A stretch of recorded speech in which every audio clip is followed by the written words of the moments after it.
Мен кіру деп әйтмәсем, образға кіру, ол теге ничек яңгырый деп әйтимме, образны түзү, изләү, табыну, ол теге лего конструкциясын жыган кебек, репетициясы сайын нәрсәдер истисең, нәрсәләрдер алып атасың дигәндәй, табышмак дип әйтик, шул табышмакның җавапларын изләү. Әле ул табышмак әлдә bütün җавапларына да, bütün сорауларына да җавап биреп бетермәдем дисәк тә була. Ләкин әле берничә көн бар, Алла бирсә, эшләрне бетер бу эш.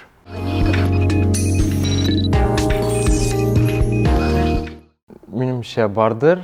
Бу дөньяда нинди кешеләр бар дип әйтәсе килә. Шуның өчен миңа калса бардыр. Теге күпчелегеннән минем фикеремчә авылда ул вакил кешеләре, егетләр дип әйтик, бардыр.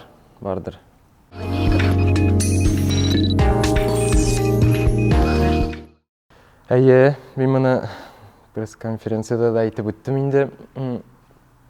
Җаваплылыгы әлбәттә бик зур. Иң беренчеләрдән булып, беренче репетициялардан ук мин бик теге каушадым, дулкынландым дип әйтик. Чөнки Язгар абый читкалар вакытында, беренче сәхнәгә менгән вакытларда да бик зур иттереп алып китте үзенең образын дип әйтик. Ул нәрсә эшләргә кирәген белә башыннан ук материалны, чөнки бик яхшы белгәнгә, ул бабай ничек сөйләшә, нинди бабай, ул гомумән белә материалны һәм үзенең образын. Шуңа күрә беренче репетицияларда бераз әле безнең читкә тайпылышлар, ниләр, әзрәк буксовай итеп ятулар булгандыр. Җаваплылык ягыннан менә шу асыгыннан инде бераз берничә теге репетициялар бара төшкәч, барбер аңлый башлыйсың нәрсә кирәген, туя башлыйсың, теге булайрак эшләсәм әйбәтрәк, теге режиссер белән, Язгар абый белән шулай теге җыеп барасың, шул әйтеп киткән легоны. Соңыннан инде барбер үзеңне иркенрәк хис итә башлыйсың.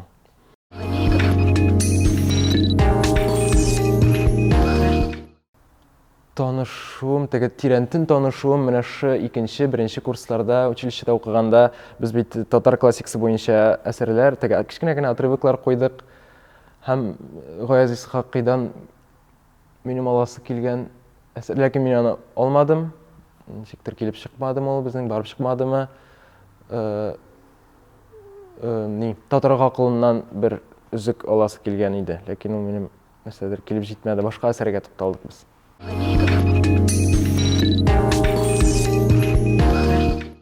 Гаяз Исхакый бит инде белгәнебезчә милләт өчен бик зур көрәшче,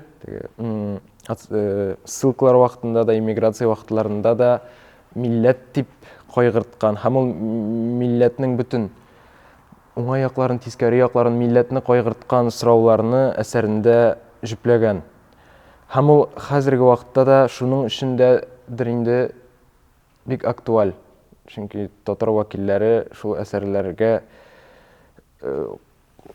әсәрләрне укып беләләр, аңлыйлар, ничек кирәк, һәм нинди проблемалар әлдә безнең актуаль.